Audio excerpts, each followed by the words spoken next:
음속 최대 7배로 내리꽂히는 이스칸데르 M 탄도미사일, 음속 최대 10배, 시속 12,000km로 질주하는 킨잘 극초음속 미사일까지 러시아군은 2022년 침공 이후 우크라이나 도심을 향해 미사일을 쏟아부었습니다. 미사일에 우크라이나 도심이 황폐화되는 것을 지켜보며 유럽 국가들은 방공망 보강을 뒤늦게 서두르기 시작했습니다.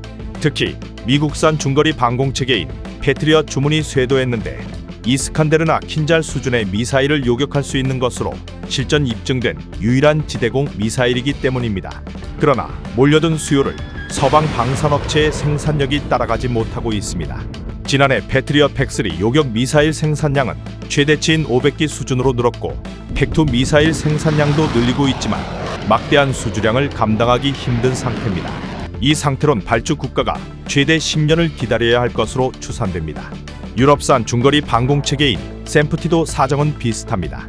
샘프티가 사용하는 아스터 방공 미사일은 우크라이나 전쟁 발발 이후 주문량이 2배로 늘어나 현재 공급량으로는 대기기간이 최대 7년까지 소요될 것으로 예상되죠. 하지만 우크라이나전이 끝난다면 러시아가 5년 안에 유럽 침공 준비를 마칠 수 있다는 경고가 이어지는 등 유럽 국가들엔 시간이 없습니다. 한국 방산업체는 수요와 예산은 넘치지만 공급이 부족한 유럽 방공시장을 놓치지 않고 있습니다.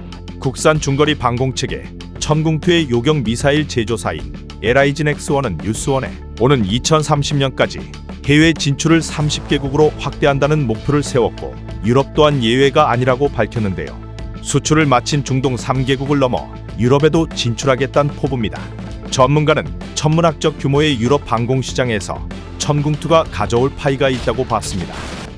이 방공 시스템 새로운 이니시티브가 아무래도 이제 미국이나 이스라엘을 조금 벗어난다는 이런 독자적인 방공 체제를 구축하기 때문에 이 틈새에서 사실은 우리에게 조금 주어지는 베네핏이 분명히 있다고 생각합니다. 천궁2 같은 게 유럽 시장에서 자리를 잡으려 그러면 이거 우리나라는 좀 안보 여건이 다르잖아요. 이게 뭐 다른 나라하고 다르게 항상 북한하고 대치를 하고 있기 때문에 실전에서 우리는 투입한다는 전제가 있기 때문에, 그리고 우수한 가격 경쟁력, 그리고 신속한 납기, 이 세 가지가 사실은 유럽의 안보 공백을 메울 수 있는 아주 매력 있는 옵션이 될 수 있지 않겠나. 우리가 접근하는 방식을 유럽의 파트너들과 초기 단계부터 유럽의 맞춤형 방공망을 구축할 수 있는 그런 체계를 디자인한다 그러면, 전문가는 또 유럽 국가들이 유럽산 방공체계 위주로 도입하려는 상황에서 세일즈의 핵심은 현지화에 둬야 한다고 강조했습니다. 현지화 같은 걸 하면서 초기에 R&D 사업을 통해서 단순히 한국에서 물건을 만들어서 보내는 개념이 아니라 유럽에서 어떤 형태든 유럽에 있는 파트너들하고 같이 해서 메이드 인 코리아가 아니라 코리안 메이드지만 이게 with European 파트너 이런 식으로 바꿔야 되지 않겠나 싶네요.